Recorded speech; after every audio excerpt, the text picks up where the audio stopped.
ચાણસ્મા ખાતે હારીજ બ્લોકના 227 જેટલા દિવ્યાંગોને 338 પ્રકારના સાધનોનું વિતરણ કરવામાં આવ્યું। પાટણ જિલ્લા વહીવટીતંત્ર દ્વારા ચાણસ્મા ખાતે હારીજ બ્લોકના 227 જેટલા દિવ્યાંગોને 338 પ્રકારના 35 લાખથી વધુના સાધનોનું વિતરણ કરવામાં આવ્યું હતું। ભારત સરકારના સામાજિક ન્યાય અને અધિકારિતા મંત્રાલય, ગુજરાત સરકાર અને એલિમકો ઉજ્જૈન તેમજ પાટણ જિલ્લા વહીવટીતંત્ર દ્વારા સંયુક્ત ઉપક્રમે ભૂતકાળમાં અલગ અલગ તાલુકામાં એસેસમેન્ટ કેમ્પ યોજાયા હતા, જેમાં પાટણ જિલ્લાના 980 જેટલા દિવ્યાંગોનું સાધનો માટે રજીસ્ટ્રેશન કરવામાં આવ્યું હતું। પાટણ જિલ્લા સુરક્ષા સમિતિ દ્વારા દિવ્યાંગો માટે અલગ અલગ તાલુકાઓ ખાતે ભૂતકાળમાં કેમ્પનું આયોજન કરવામાં આવ્યું હતું, જેમાં એસેસમેન્ટ કેમ્પમાં પાટણ જિલ્લામાંથી 980 જેટલા દિવ્યાંગોને 1.50 કરોડ જેટલા સહાય ઉપકરણો મંજૂર કરવામાં આવ્યા હતા, જે પૈકી હારીજ બ્લોકના 227 જેટલા દિવ્યાંગોને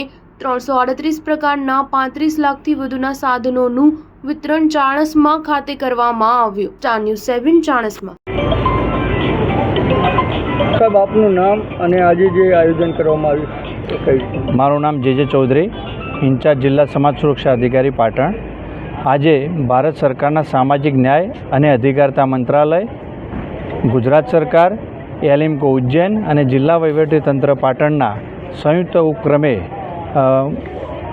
ભૂતકાળમાં જ્યારે દિવ્યાંગોના એસેસમેન્ટ કેમ્પ યોજાયા હતા, એમાં પાટણ જિલ્લાના 980 દિવ્યાંગજનોને 1.5 કરોડ જેટલા સહાયક ઉપકરણો મંજૂર કરવામાં આવેલા હતા, જે પૈકી હારીજ બ્લોકના દિવ્યાંગજનોને 227 જેટલા દિવ્યાંગજનોને 338 પ્રકારના 35,10,000ના સાધનોનું વિતરણ આજરોજ ચાણસ્મા ખાતે કરવામાં આવેલ છે।